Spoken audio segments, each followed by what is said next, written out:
La porción de la palabra del Señor se encuentra ubicada hoy en el capítulo número 2 del libro de Jueces.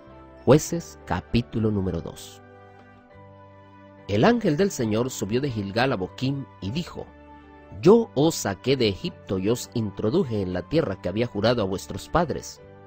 Yo dije: Jamás olvidaré mi pacto con vosotros, con tal que vosotros no hagáis alianza con los habitantes de esta tierra, cuyos altares habéis de derribar. Pero vosotros no habéis atendido a mi voz. ¿Por qué habéis hecho así? Por eso dije también: No los echaré de delante de vosotros, sino que serán un azote para vuestros costados y sus dioses una trampa.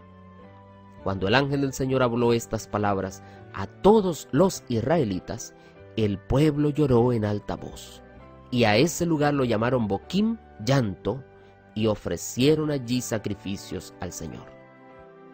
Josué había despedido al pueblo y los israelitas se habían ido cada uno a su posesión y a su herencia. El pueblo había servido al Señor todo el tiempo de Josué y de los ancianos que sobrevivieron a Josué, los que habían visto las grandes obras que el Señor había ejecutado por Israel. Josué, hijo de Nun, siervo del Señor, murió a los 110 años, y lo sepultaron en su heredad en Timnat-Sera, en el monte Efraín, al norte del monte Gaas. Y toda aquella generación fue también reunida a sus padres. Después se levantó otra generación que no conocía al Señor ni la obra que Él había hecho por Israel. Entonces los israelitas hicieron lo malo ante los ojos del Señor y sirvieron a los Baales. Dejaron al Señor, el Dios de sus padres, que los había sacado de Egipto. Adoraron a los dioses de los pueblos vecinos y provocaron el enojo del Señor. Dejaron al Señor y adoraron a Baal y a Astarot. Entonces el enojo del Señor se encendió contra Israel y los entregó en manos de salteadores que los despojaron. Los abandonó en manos de sus enemigos y no pudieron enfrentarlos más. Dondequiera que salían, la mano del Señor estaba contra ellos para mal, tal como Él lo había dicho y lo había jurado. Así tuvieron gran aflicción. Pero el Señor levantó jueces que los libraran de sus despojadores. Tampoco oyeron a sus jueces, sino que se prostituyeron tras otros dioses y los adoraron. Bien pronto se apartaron del camino de sus padres, que obedecían los mandamientos del Señor, pero ellos no hicieron así. Cuando el Señor le levantaba un juez, Él estaba con el juez y los libraba de los enemigos todo el tiempo de aquel juez, porque el Señor se conmovía por sus gemidos a causa de la opresión que sufrían. Pero cuando el juez moría, volvían a corromperse más que sus padres, siguiendo a otros dioses para servirlos y adorarlos, y rehusaban abandonar sus malas prácticas y su obstinado camino. Por eso el enojo del Señor se encendió contra Israel, y les dijo: Por cuanto este pueblo traspasa mi pacto que ordené a sus padres, y no obedecen mi voz, tampoco echaré más delante de ellos a ninguno de los pueblos que dejó Josué cuando murió, para probar con ellos a Israel, y se viera si guardarían el camino del Señor y andarían por él como lo guardaron sus padres. Por eso el Señor dejó aquellas naciones y no las desarraigó de una vez, ni las entregó en manos de Josué. Dios, en su infinita misericordia, apreciados amigos, siempre ha usado diversos instrumentos para alcanzar a su pueblo. Y aquí en el capítulo número 2 del libro de los Jueces encontramos que esta vez Él mismo se hace presente para hablar con su pueblo. El hecho de que el mensaje no lleve como introducción la frase "así dice Jehová", como según acostumbraban a hablar los profetas, sugiere que era el Señor mismo quien estaba hablando. Y esto es lo que nos enfoca el comentario bíblico adventista al referirse a esta porción. ¿Qué había pasado en el pueblo? Tristemente, ellos habían pactado con los paganos.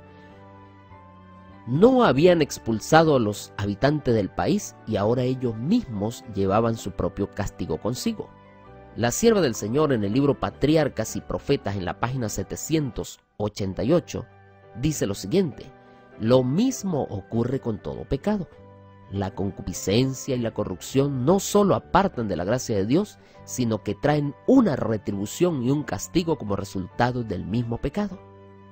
Muchas veces Dios castiga el pecado con el pecado.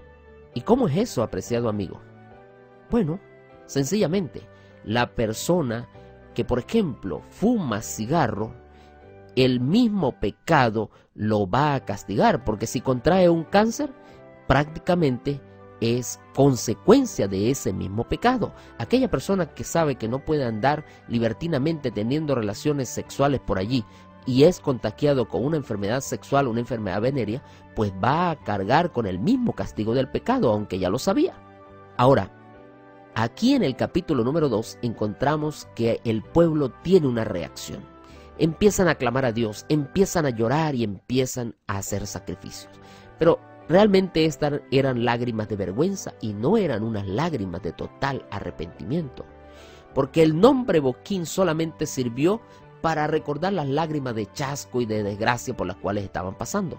Y el comentario bíblico adventista expresa que así como ocurrió con los hebreos en Boquín, muchas personas hoy se compungen cuando se predica el arrepentimiento, pero se endurecen luego que termina el mensaje.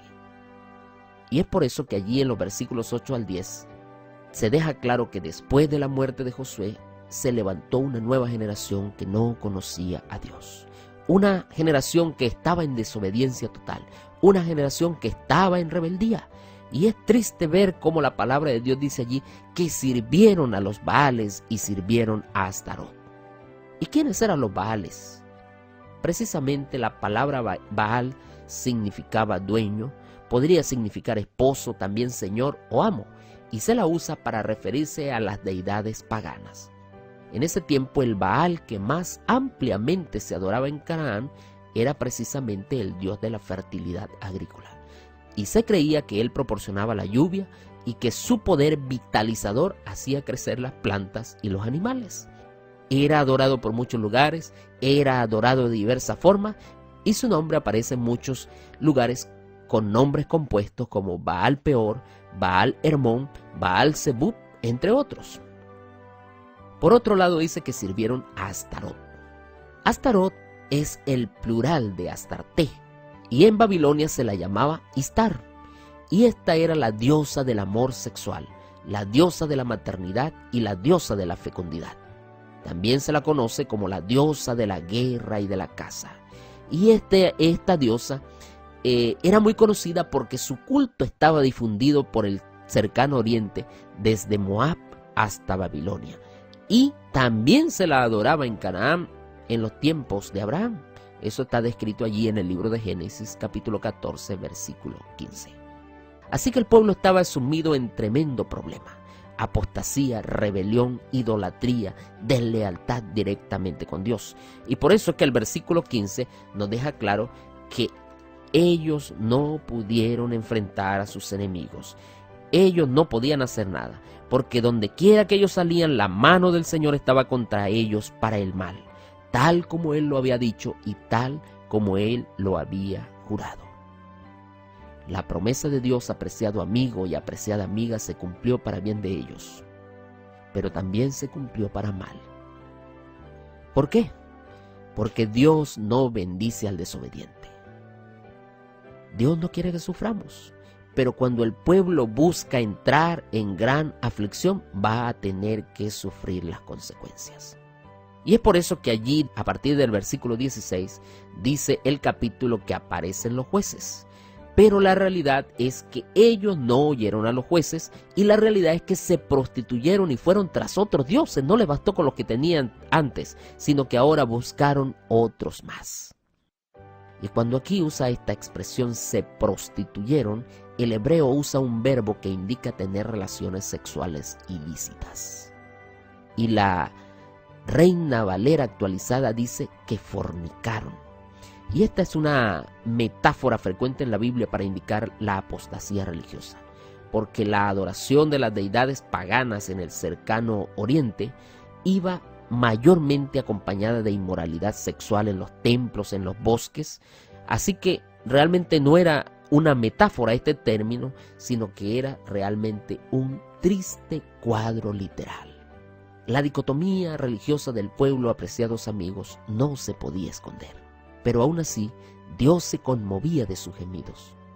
El capítulo termina mostrando que Dios prueba a sus hijos para ver si ellos pueden ser fieles más adelante, para ver si soportan esta prueba, porque si soportamos la prueba que viene a nuestra vida, Dios nos dará fuerza para soportar las próximas pruebas que vendrán.